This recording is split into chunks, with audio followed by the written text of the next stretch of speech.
নমস্কার, আমি দেবকিশোর আর আপনি দেখছেন দেশ বাংলা টিভি। এই মুহূর্তে আমরা রয়েছি ৪৯তম আন্তর্জাতিক কলকাতা বইমেলায়।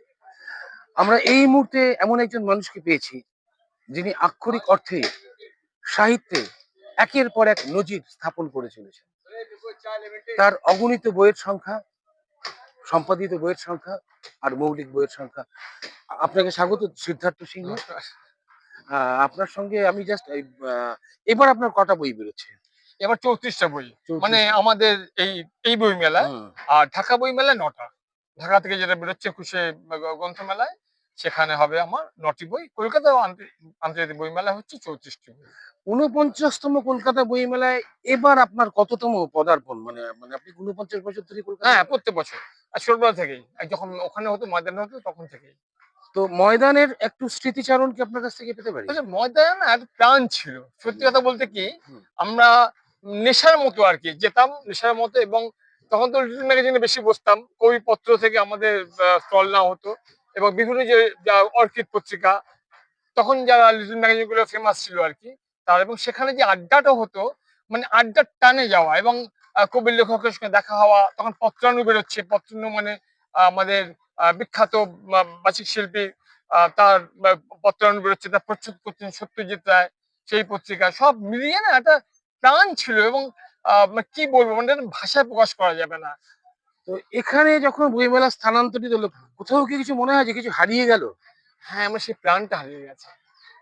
আড়ম্বর আছে, আড়ম্বর আছে, সব রং আছে। আছে, হ্যাঁ, ঐশ্বর্য আছে। বিনা পয়সায় ঢোকা যায়। হ্যাঁ। আগে টিকিট করে ঢুকতে হতো, সে টিকিট নেই, সবই ফ্রি আছে। কিন্তু না, আমারই, আমি যে বইমেলা প্রত্যেকদিন যেতাম ওই ওখানে, এখানে না প্রত্যেকদিন আসতে ইচ্ছে করে না। কারণ যারা যারা সল্টলেক ওরিয়েন্টেড লোক, তাদের পক্ষে আসা সহজ।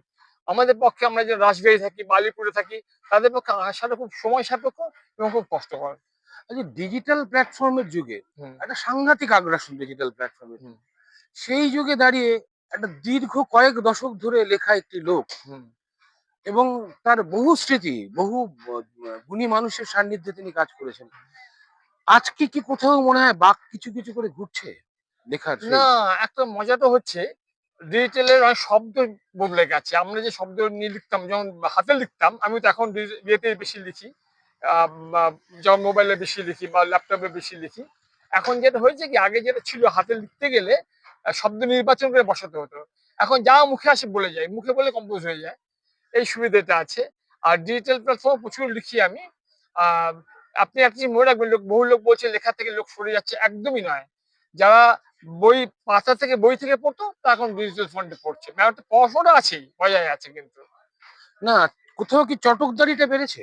হ্যাঁ, চটকদারি বেড়েছে, ছোট লেখার চলটা হয়েছে। আগে ছিল বড় বড় হাউস লেখা। যখন আমাদের বিমল মিত্র টিত্র লিখতেন, তার স্থানিক লেখক বলা হতো। তাদের বই হতো 500 পাতা, 600 পাতা, 700 পাতা। এখন ডিজিটাল ফর্মে এসে ছোট অনুগল্প, মানে ছোট্ট লোকে বাসে যেতে যেতে, ট্রামে যেতে যেতে ঝট করে পড়ে নিল, হাসলো। হাসির ব্যাপারটা বেশি এসছে এখন। সিদ্ধার্থ সিংহ আমি বলছিলাম তখন, খুব একটা অন্য রকম মানুষ, আড্ডাবাজ। আচ্ছা, একটা প্রশ্ন সিদ্ধার্থ তোমাকে। তোমার এবার যে বইগুলো বেরোচ্ছে, হুম। সেই বইগুলো মূলত কি উপন্যাস? না। উপন্যাস, গল্প, প্রবন্ধ, এইগুলো আর কি। কবিতার বই এবার একটাও বেরোচ্ছে না। গত বছর লাস্ট বেরিয়েছে কবিতার বই, সেটা বেরিয়েছে প্রতিভাস থেকে। তার আগে বেরিয়েছে আনন্দ পাবলিশার্স থেকে।